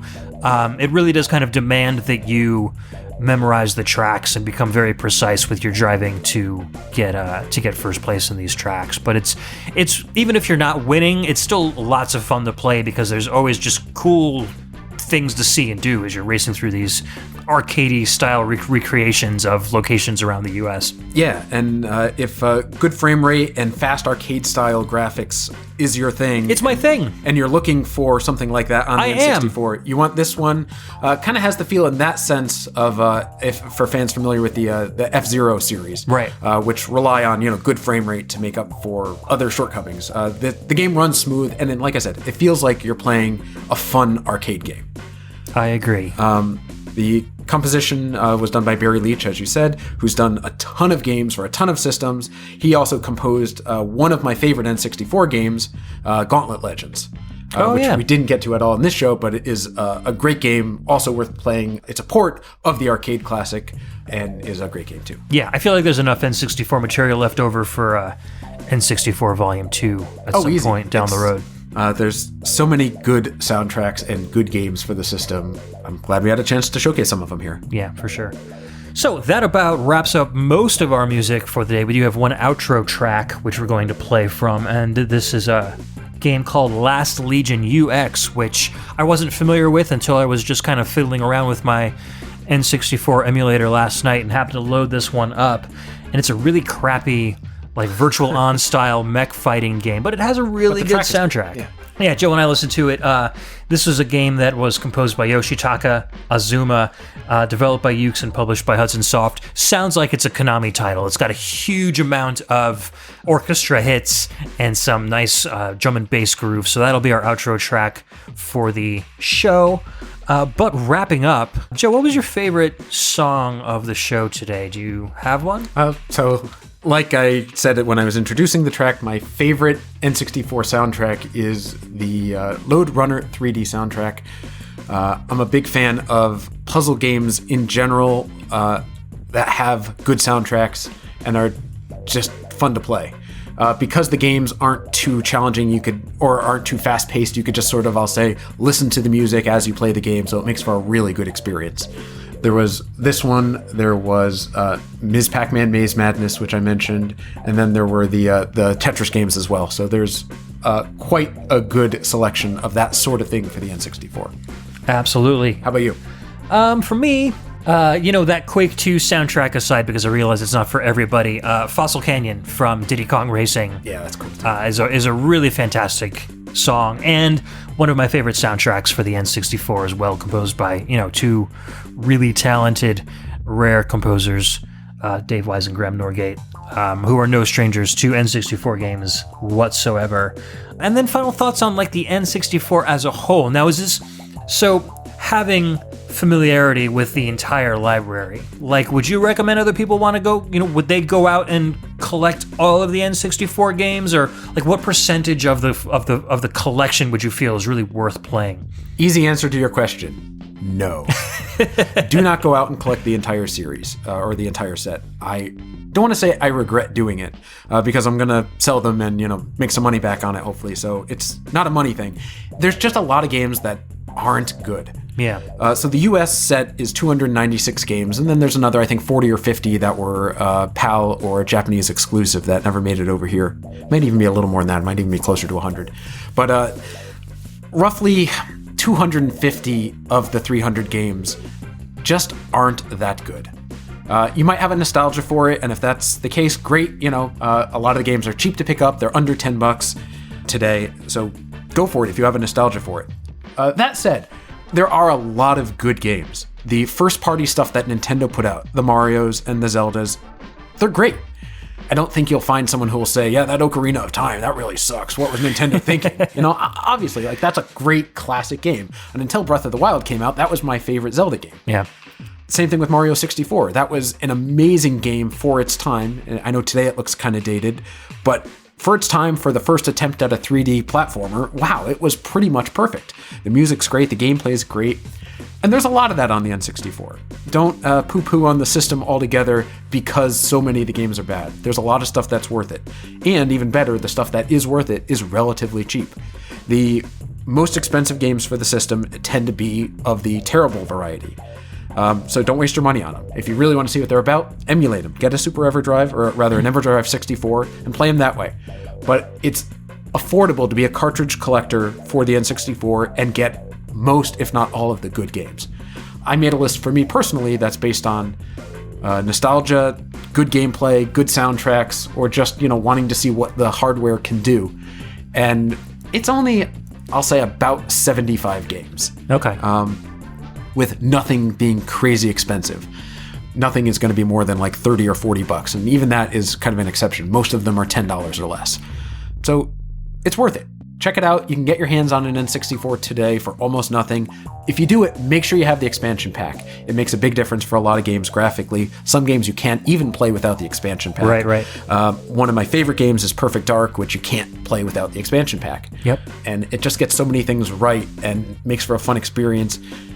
And I say that beyond just nostalgia. It carries over into today. And there are even some games that I've played today, having not played as a kid or as a teenager, that I still enjoy. So I can say that it's not just nostalgia. There are good games for the system. How difficult was it to collect all these games? Now, did you order off eBay, or did you find everything in the wild? Like, how was most of these games collected? Mostly the wild. So for me, what I enjoy most, as I've learned over the years, is the hunt. I love to find a good game. I love to get a random lot of things and, find something neat in it. I'm a big fan of Craigslist and OfferUp and tag sales and flea markets. And for me, that's the best part, is finding the games. I mean, I've been a gamer for almost 40 years now, and I love the gameplay and love getting into it. But collecting itself, the hunt, is what I really enjoy the most. To finish the N64 collection, I did have to use eBay a bit for some of the rarer titles that you're not going to find in the wild. Right. My own personal goal for completing the set was to get every game at half of market price or less. That was how I was able to justify it, because I am by no means a wealthy man. But, I enjoy being able to have some neat things. So my goal is to get everything as cheap as possible. And it took me, I'll say, 2 or 3 years of trying to get the set, given that I already had about 40 or 50 games from the late 90s when they were new. That's cool.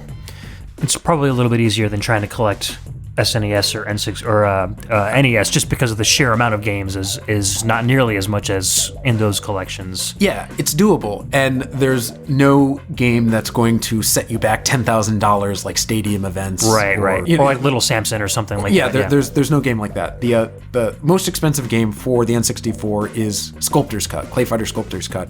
I did end up getting a copy of that. I know there's a couple of like international versions or Grey Card exclusives or not for resale exclusives that are more expensive than that, you have a hard time coming by. But I think those aren't counted as part of the official 296 US game set. Right, because they're variants of games that have been released otherwise. Right. Yeah. There's only, I'll say, half a dozen that are over $100 for collectors out there. Okay, that's not too bad. So it's doable. Once you get Sculptor's Cut, which I believe is around a $400 game is the most expensive for the system, it's downhill from there. In both quality and quantity. Well, sadly, yes. Joe, thank you so much for hanging out with me today and bringing your own little brand of N64 expertise with you. I learned a whole lot about the system today. Yeah, this was great. I'm glad I got to geek out over something that hopefully not a lot of people knew a lot about and maybe won't hate on as much anymore. I don't want to sound like a complete fanboy. I fully recognize and acknowledge the shortcomings of the N64 and its library. But there's good stuff too. Yeah, I will fully admit that I was more on the negative side of the N64 fandom back when I was doing Pixel Tunes, and as time has progressed and I've learned more, I've learned that there is more about the system to enjoy. I've learned that there are ways to circumvent my complaints about the system, like the muddiness and the fog and stuff, through emulation, and still able to enjoy those games in a way that I appreciate more. So I'm coming around on the system a little bit, I think. Plus, it's got some fantastic music like we just shared today. Absolutely. So I want to thank Indira J for the art and Trevin Hughes for the podcast theme song. And you can find us on Facebook. We'd love to hear what you guys think about the N64. You can head over to facebook.com/groups/the VG Embassy and find the post where the show is located and post up some tracks that you might have loved from the N64 that we didn't get to today, or some games that we didn't talk about that you absolutely love. You can follow us on Twitter at the VG Embassy or on Instagram at the VG Embassy, and head over to thevgembassy.com. At the top of our webpage, you will find links to our Discord channel where you can join, and just like lots of the listeners who chimed in and got their opinions heard on our show today, you can do the same when I put up extra content from our show or ask questions about upcoming shows. And you can also join our Patreon site where you can participate in blind listens, be on a show, and suggest themes for the show. Speaking of which, our Patreon members I'd like to thank for their support at the end of every episode. At the tourist level, Chris Murray, Cameron Childs, and Michael Bridgewater from the Forever Sound Version VGM podcast. Our VG emissaries, Chris Myers, Donovan Orofino, Ben the Dyad Dishman from the Dyad Presents, a VGM podcast, John Jekyll, otherwise known as Mixix Master, Chris Steenerson, and Jordan Worma from the Table to Stage podcast. Our audio attaché members, Cameron Worma, Carlos from the Heroes 3 podcast, and Scott McElhone.